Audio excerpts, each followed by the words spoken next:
Welcome to Dental Business RX. Practice success in 30 minutes or less.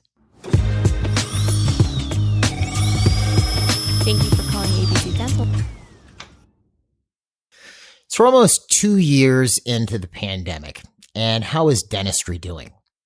Well, I gave you some of these statistics a couple episodes ago, but 34% of dentists in the U.S. right now, according to the ADA Economic Impact Survey, 34.1% to be exact, are seeing a lower patient volume now than they saw pre-pandemic, and 54% of the dentists in the U.S., more than half, are collecting less now, in some cases much less, than they were collecting prior to February of 2020. We add inflation to that mix, where we have the highest level in 30 years. We have the whole staff labor issue, which I talked about on another episode, where staff are harder to find. And what we've been hearing on the DL, on the street, from some of our newer clients is some insurance companies are actually, insurance companies that these docs participate with, some of these companies are actually trying to lower reimbursement right now. So all in all, not a great looking picture. So what do you do? Well, in the face of all of this, at least in my opinion, the best way to survive is to continue to expand. You need to continue to grow. And one of the key things you need in order to continue to grow is new patients. And we talked about new patients in a couple of these episodes, but for this episode, I'm doing things a little bit different. We're going to be doing a little bit of a freestyle episode. My name is Jeff Bloomberg, by the way, and I'm the host. And for this episode, I'm bringing on Mr. Dan Brown. Now, Dan is one of our senior seminar speakers. He lectures at the New Patient Workshop. Dan, are you here yet? I'm here. Okay, good. I'm going to finish telling people about you first, though. Lectures at the New Patient Workshop, actually does most of the New Patient Workshop. He speaks at our communication and sales seminars, which is what many of our newer clients attend for the first time, and our executive seminars. Dan is also a partner at Bloomberg Digital, which is a digital marketing agency. So Dan is a marketing expert. And the title of this week's episode is going to be Marketing Trends for 2022 and beyond. And that's what we want to talk about. It's a bit of a freestyle episode, as I said. We sort of wanted to take a look, because I'm into marketing. Dan is really into marketing. But we've been looking at, what are we telling clients that the next year or 2 years is going to look like from a marketing perspective? And that's why I'm bringing Dan on. So Dan, welcome. Thank you. I don't know where to start, being that I've already introduced this as a freestyle episode. I think we're just hitting on a specific trends. We've been talking about quite a few things. Sure. But I'm going to let you start. What's the first big thing that you think people should be focusing on, going into the next year? Yeah. Well, I think right now, just as you said, in the face of all that's happening, the best thing you can do is do things which have made you expand in the past. Okay.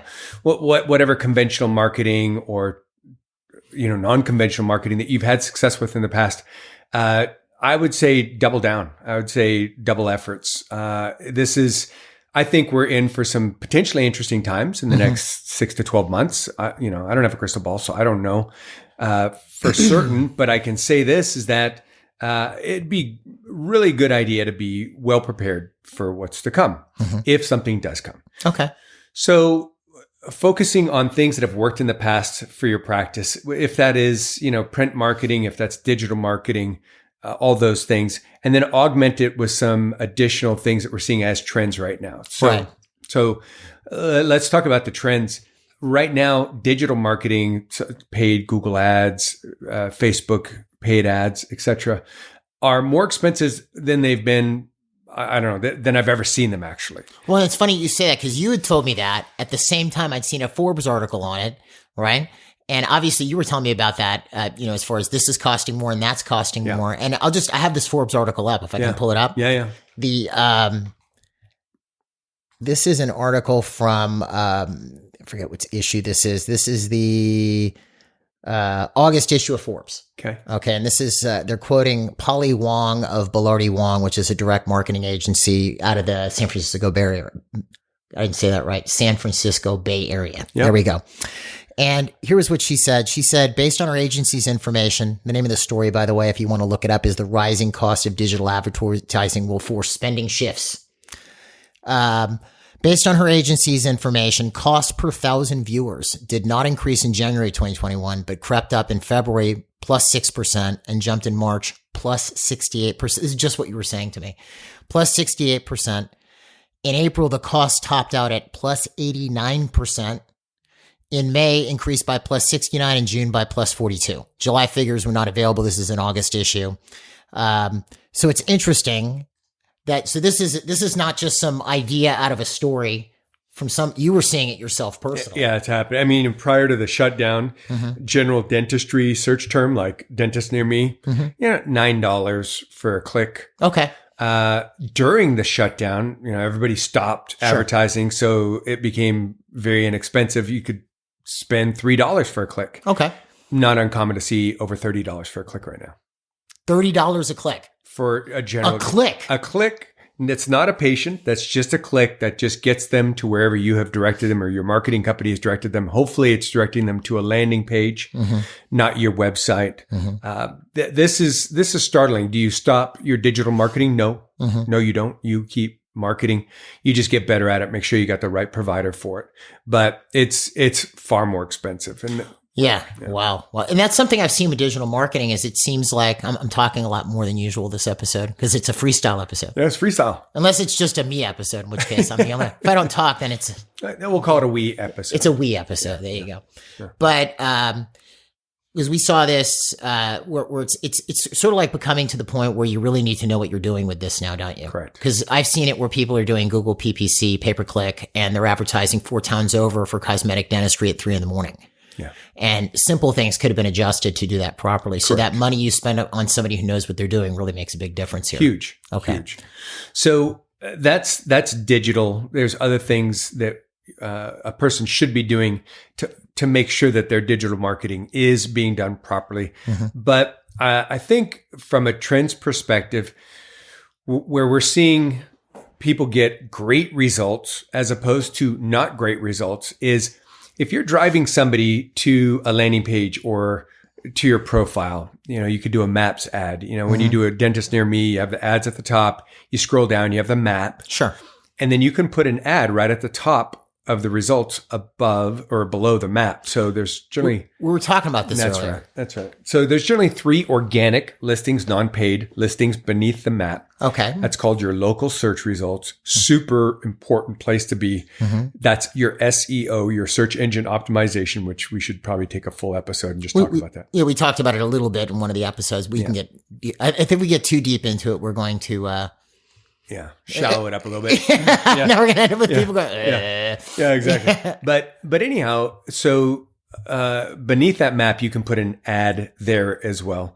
So you want to do that. But if your reviews are poor or too few, all of what you're spending on your digital marketing is wasted.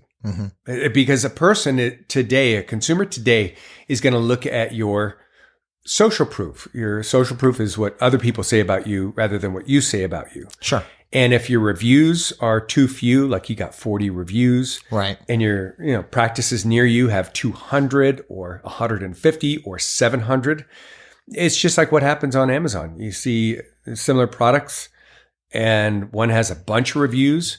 Even if your practice has a higher ranking, as far as star rating than another practice, if they have a ton more reviews, then you're going to have issues. Okay. So that's important. Do you have before and after photos of the work you do? Do you have video testimonials of your patients saying, wow, this is the most painless dentistry I've ever experienced. These guys here are fantastic. I really felt like I got treated like a family member. These are the kind of things that consumers today are expecting. And how do you see that evolving since... like a trend show, right? But how do you see that evolving over the next year? Well, I think people's finances are potentially going to be tighter. Okay. So you have to be better at making that consumer decision process cleaner and quicker. So the more you put out there, the better they're going to be. Correct. Okay. Correct. That includes a presence on your social media. That includes exploring things that maybe you haven't. Some people say, should I go and post in TikTok? And gosh, as a 52-year-old individual, seeing how TikTok started, I had a hard time with that question. But today, resoundingly, I say yes. Yeah, I laugh because I'm not going to have my own TikTok page. I mean, come on. right? As another 52-year-old, I'm just not going to. Yeah. And I'm not hating on TikTok. Sure. It's fine, right? But we have seen some doctors picking up on it. Yeah. And it seems to be it is a thing. And, I have Dan Brown, MGE management experts at, TikTok. Mm-hmm. And I get people responding. Do you have any lip syncing videos where you're singing a song? A few dance. Not going there. I'm not going there. No, but here's the thing is that marketing is always evolving. Sure. And if we sit and protest certain aspects of how it's evolving, we have that right. Mm-hmm. But at the same time, if you evolve with marketing, you can find a way there cheaper and more effectively than those that have refused to evolve with marketing. Now, is TikTok going to drive a ton of people into your practice? The dentists I see getting traction, Mm-hmm. they're doing a ton on it. And they enjoy it. And so I say, kudos to you. Sure. If that's something you don't have time, energy, resources for, don't go there. Right. You don't bother, And that's something I've seen a lot where, because I remember when what we were going to start, it was a social media. I'm trying to remember the name of it. It was a local social media, like a business social media site that has died since. It was back in 2011, right? Okay. Forget the name of it. That's how bad it was. Yeah. But I remember when we were doing all this, my theory was if you can't do it right, I'd rather not do it at all. And that's Like I'd rather do 3 things. I've said this before. I'd rather do 3 things really well than 10 things, crap. Right. Correct. So Same premise. yeah. Same premise. So, if that's why I always say stay out of Twitter as a dentist, unless you really have a personal passion for Twitter. Mm-hmm. Man, if you're not posting on Twitter routinely, then you're non-existent in the Twitter sphere. So it's something that stick with what you know and outsource what you don't. Mm-hmm. I always say that. Stick with what you know and outsource what you don't. Mm-hmm. So if you want to be present on Google Ads, but you don't have time to learn that, which it is now far more difficult and in depth than 5 years ago. Sure. Yeah, find a great provider and get out there. But what can a doctor do right now? What a doctor can do right now is get reviews, Mm-hmm. and a lot of them. What a doctor can do right now is get before and after photos. What a doctor can do is get video testimonials. And for all the services that you want more of. So you want more Invisalign cases, you want more implant cases, you want more whitening cases, because whitening cases turn into more cosmetic or whatever. Right. Even if you just want general dentistry, restorative work, well, show me how you have helped somebody with, bonding, chipped teeth, cracked teeth, missing teeth, etc. And don't just say it. Have your patients tell that story, or feature your patients who have gone through that treatment and tell the story with them or for them. But show what the work is. That is important. That coupled with your internal marketing strategies. Mm-hmm. Internal marketing right now, I always hear, well, that's the cheapest marketing. It brings the best patient. I'd agree on one of those points. Mm-hmm.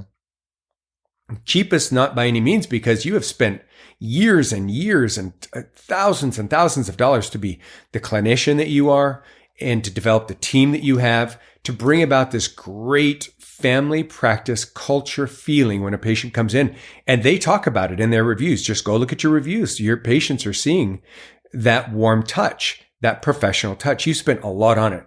So how do you capitalize on that? Well, I cover this extensively in the new patient workshop. So far more we could do right now. But some of our clients say, well, do you think I should incentivize, people for doing a referral? So like you mean their staff? Yeah, well, I'm talking about the patient. I mean, in certain cases you can't. In certain cases. So I always say incentivize them. No, but acknowledge them. Yes. Right. Oh, do you think I should send them a thank you card? Well, let me ask you this. Yeah. If I sent you a thank you card for referring an MG client, what would you think, doctor? Mm-hmm. You'd be like, you're welcome. I didn't do it for you, dude. I did it for my friend. But if you sent that patient Mm-hmm. a gourmet brownie, like a $10 brownie, that's just like, oh my gosh. And when I open it up and I'm eating this brownie, I'm reading your card that says, thank you so much for caring about another patient. 1 in 3 Americans today don't go to the dentist. Sure. people with healthy teeth and gums live longer. You have cared for another person who's come in, and we are so appreciative for it in helping us with our quest to make help our patients live longer, healthier lives. What impact would that have? Right. And some people send out $5 Starbucks cards. Well, I'm sorry, $5. It's better than nothing. But a $5 Starbucks card is probably going to sit with the other ones in my wallet that I've had for months because it doesn't even pay for the coffee I get when I go there. But it's just not as personal. So what could you do to personalize that? There's that and 10 other things that we cover at the workshop more specifically. But just think with, how do you build this relationship with a person who's searching for a dentist at 9:30 at night? It's been a long day. Just moved to the area. It's, they're still unboxing and they're searching for a dentist near me. And they come onto your Google My Business profile and they see a picture of an empty operatory, a picture of an empty receptionist, or they see you there with, a kid who's smiling. They see your team there being kind of funky and goofy in their Halloween costumes. That communicates a family practice over Aspen. So these are things that I would encourage doctors to go, okay, stop thinking like a dentist. Stop thinking like a business owner and think like a consumer. Yeah. Think about how you shop on Amazon. Think about how you shop in general. And are you there and present in that way? Because whatever your Google ads do, it's going to drive them to your profiles, your website, your Google My Business page, whatever your internal referrals, your postcards, all these things are going to drive them generally to your online presence. It better be right. And it could be completely undermined. You could have a great internal office culture that is poorly represented externally. Interesting. And then as far as shifts in all this stuff, like as we move forward, that sounds like something. Because it's sort of like more and more people have jumped on the online bandwagon. That sounds very old, the way I said that. I don't actually think that way. We are both 52 years old. Well, more and more people are making themselves known from an online perspective. Correct. Definitely that's evolved since the advent of the internet, right? To where websites have really become a thing. But it seems like more and more people now have a ton of reviews, or they're really more and more people are focusing on really fleshing out their social media, especially in the dental space, right? So, because I don't think that's going to change all that much over the next 1 to 2 years, as far as, Facebook's still going to be there. So is Instagram. So is all these other platforms, right? Yeah. But it sounds like if they're going to really, like, walking into 2022, it's going to you're going to have to be a cut above at this point. Correct. If you want to stand out. So whereas before you might have been top dog with 75 reviews, now you got to be thinking more like 300 reviews, 350 reviews, correct, posting new pictures every couple days to your Google My Business page. Like you said earlier on, with the marketing that's already working and doubling down, they're going to have to hit it harder than they ever hit it before. That's right. Yeah. That's because accurate. more and more people are now the beach is more crowded. That's right. Yeah. That's right. And obviously, this as much as I know this, is we help our clients eventually, solidify these practices, delegate them to an office manager who can then eventually delegate them to somebody would be considered the new patient coordinator. Sure. And that new patient coordinator is running around getting the before and after photos, the HIPAA waiver sign, doing the social media post. And it's a blast. It's a blast because, it's just, that's the way organization can actually run properly. So it doesn't dominate the doctor owner's time. But let me just take that. I'm going to take what you just said there, because this is something that for a lot of people is still new. Correct. You don't go to a lot of dental Facebook pages or even you'll just go to occasional websites. And that's a whole other discussion as far as websites, because most websites are not designed to attract new patients. And that's a problem. That's right. Right. We should do a website. Because there's 4 key things for the perfect dental website. 4 key things. Okay. That's an episode. We'll do that one later. But, they put all this together, but you don't see a lot of, actual patient video testimonials. You'll see before and afters, and sometimes they're their own before and afters or ones they bought from somebody or whatever, or got from a company. But you don't see a lot of patient testimonials, and they're super easy. Super fast. They're super easy. Yeah. And that can definitely make you stand out. Well, people get this blown idea of, it needs to be a 3-camera system, pro this, pro that. Right. Listen, I love it if you got it. I mean, literally, one of our clients has a shoot room where they've got multiple cameras, full lighting, background, and it's beautiful. He's got the space. It's actually in the basement with some other backline stuff, and it's nice, quiet, carpeted, well insulated.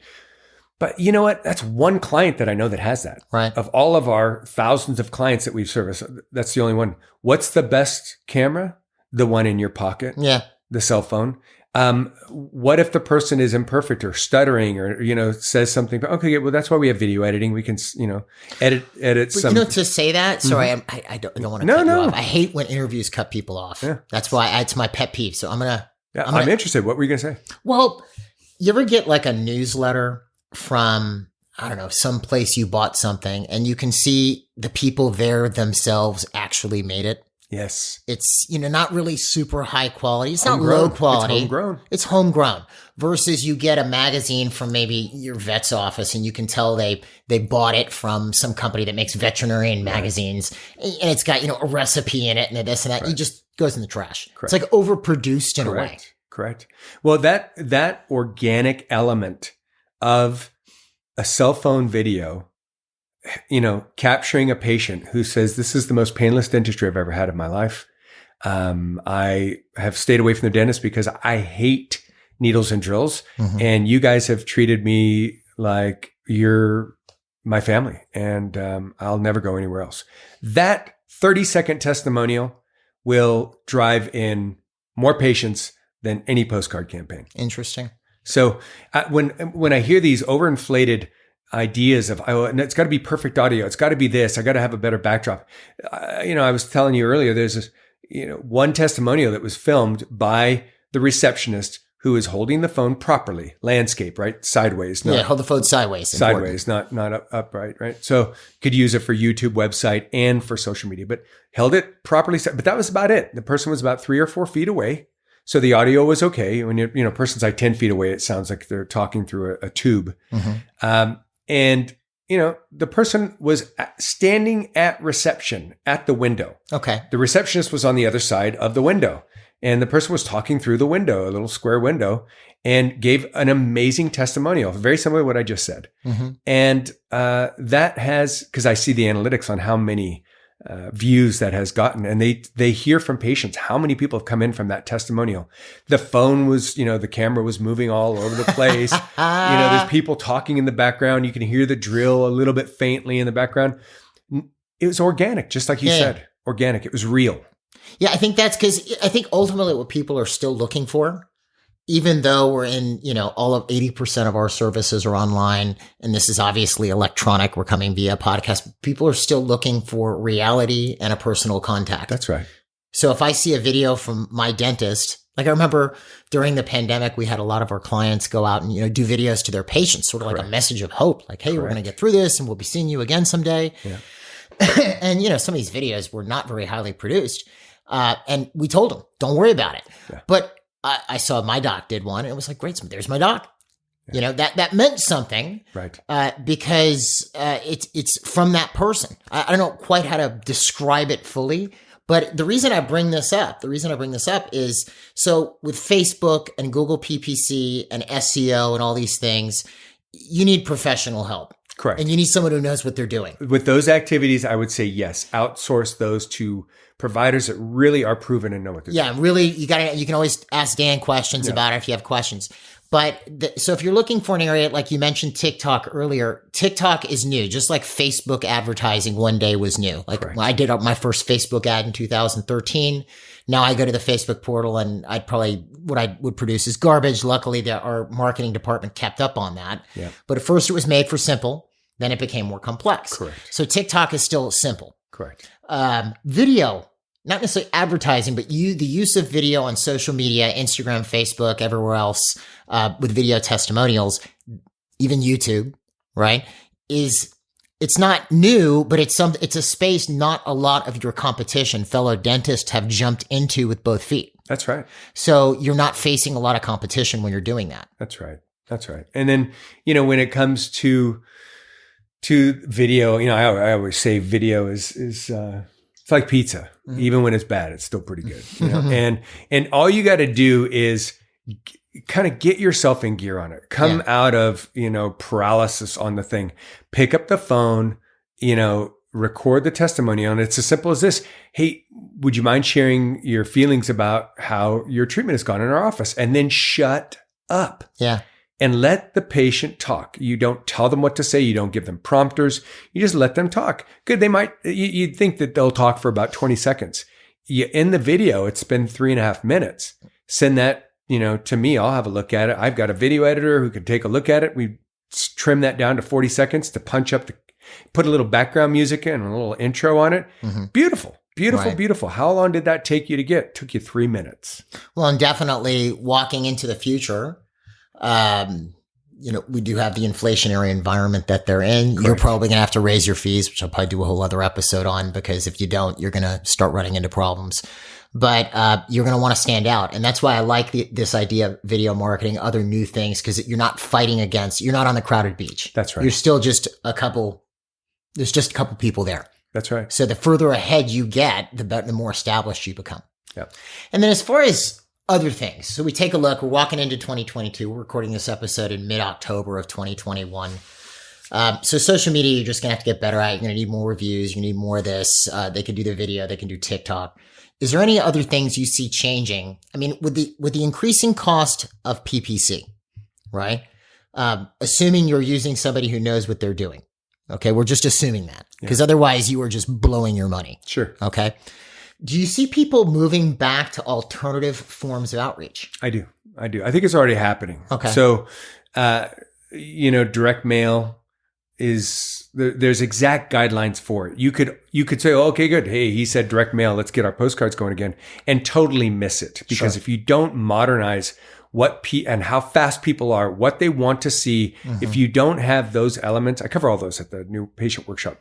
Again, that's why it's 2 days. It's, 30 different things you could and should be considering and how to do each of those. But we don't want to advertise the new patient workshop on here, so definitely don't buy it. I'm kidding. But it's just, the funny thing is that when you take a look at the direct mail, and I saw one of our clients sent me a postcard that just absolutely, I can't even believe the result they got. Mm-hmm. And it's just, it looks like she put it together in Microsoft Word herself. So very simple. Very simple, but it has the elements, the key elements. So yes, conventional marketing, I think, is swinging back. The personal touch is swinging back. If you're not using text marketing, it's the best way to reach somebody today. If they don't have a two-way texting platform in place that, and they're reaching out to their existing patients as reminders. These kind of things are so important that anything that gets the individual themselves, because we are so over commercialized today. Yeah, it's like a fire hose of information coming continuously. Yeah. Yeah, it's wild. Yeah. So then as far as if I'm looking at next year, so because I've already said we're in October, but I'm starting to put my plan together for 2022. Mm-hmm. So obviously I'm not going to stop Google PPC. I just have to tighten that up. Correct. But let's say I want to try something else, because video is pretty free. Yeah. Right. TikTok is more or less free. Sure. And I want to, jump into some other types of marketing. So where would you have me start? Would you have me start with text, or would you have me start with print, or both? So here's what I'd probably say. It's going to vary based on each individual dentist and what they're looking for specifically. Sure. But say, hey, Dan, I want more implants, or hey, Dan, I want more Invisalign cases, or I want to do some full arch cases, or whatever. I'm going to say, okay, doctor, I want you to go get me 6 cases of before and afters and 3 testimonials. Okay. We're going to create some landing pages for that campaign specifically. I'm going to take the content you give me. Just to clarify, because some people may not know what a landing page is. Oh, it's like a little mini website. It's a one-page website. It's a one-page website that's specifically designed to acquire. Right. Yeah. So when I click on an ad, or I scan a QR code in print media or whatever, it takes me to this one-page website that just talks about the one thing I talked about in that ad. Implants. Only. Yeah. It doesn't talk to me about sleep apnea. It doesn't talk to me about hygiene. It's just talking to me about the thing that you want more of. Sure. And it shows me what you can achieve. That's where I would be doing, rather than just a shotgun blast. Hey, I'm a dentist. I'm a good dentist. And that's good. Right. That's good to have too. But think about what you want more of. Got it. If you want more hygiene and you want to fill your hygiene up, do a texting reactivation campaign. Mm-hmm. If you want more Invisalign cases or cosmetic cases, let's do a great cosmetic. So I'd say it's time to get a little bit more laser rather than shotgun. Got it. Okay. That's just because, again, you're a lot of people are competing for your marketing dollar now, I guess. Yeah. And it's so much more expensive. So again, what I do is I try to work with doctors and say, okay, where are you now? What are you doing? What are you not doing that you want to be doing? And what do you want more of? And then I analyze that because, what should dentists do for marketing? Well, if you're over in this area, which is relatively underserved, you have little competition, it might be a whole different strategy than if you're in Miami or New York or whatever. Right. Interesting. Yeah. All right. Well, I think that pretty much hits it on the head here. Yeah. I think so. Dan, thank you so much for joining us today. And for you folks listening at home, if you want to actually see Dan live and, well, you kind of in person, you can see him in person. In Zoom. You can see him in Zoom Yeah. at the MGE New Patient Workshop. It's a 2-day workshop. And the average client attending the MG New Patient Workshop sees a 42% increase in the number of new patients. You can find out more at newpatients.net, which will also have the link on the episode webpage. You could also see Dan actually physically live and in person at the MGE Communication Sales Seminars. I'm there too. And you can I'll put the link on the webpage as well. Other than that, I think that pretty well wraps it up. Yeah? Yeah, I think we should just do a few more. We'll go into some specifics. Oh, yeah, we're going to do individual episodes on stuff. But as far as trends, a little overview, I think this was a good one. No, this was good. Yeah. All right, folks, have a great week, and we will see you at the next episode.